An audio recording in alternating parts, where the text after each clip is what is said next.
మాది ప్రకాశం జిల్లా సంతనూతలపాడు మండలం సంతనూతలపాడు గ్రామము. నా పేరుని నారిన మాధవీలత.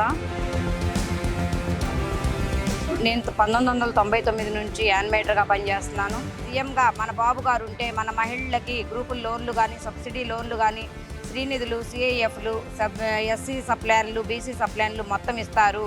జగన్ గెలిపించుకుంటే మనకు ఆ లోన్లు ఏమీ రావు, మన మహిళము బాగుపడము అని చెప్పి నేను గ్రూపులోళ్ళని ఓట్లు అడిగానని చెప్పి మళ్ళీ యానిమేటర్ పోస్ట్ తీసేశారు.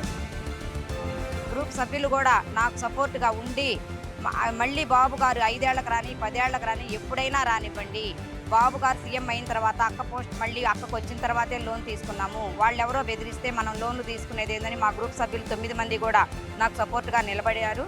పోలీస్ కేసులు పెట్టి మమ్మల్ని హరాస్మెంట్స్ చేసి నువ్వు ఇప్పుడు కూడా మేము జాబ్ తీసేసినా కూడా నువ్వు టీడీపీకి సపోర్ట్గా నిలబడుతున్నావు అని ఆ రోజు నుంచి ఈ రోజు వరకు నా మీద కేసులు పెట్టడము, దాడులు చేయించడము, తీసుకెళ్లి పోలీస్ స్టేషన్లో కూర్చోబెట్టడము, మొన్న బాబు గారిని అరెస్ట్ చేసినప్పుడు కూడా మేము ర్యాలీలలో పాల్గొన్నామని నా మీద కేసు పెట్టి గందరగోళం చేసి పోలీసులు హింసించి నన్ను బాగా ఇబ్బంది పెడుతున్నారు. కాబట్టి మేము బాబు గారిని గెలిపించుకునే వరకు నిద్రపోము. బాబు గారు సీఎం అయిన తర్వాత మా తీసేసిన వివోఎస్ అందరినీ మళ్ళీ మమ్మల్ని యానిమేటర్ పోస్టులో తీసుకోవాలని మా బాబు గారిని కోరుకుంటూ సెలవు తీసుకుంటున్నాము.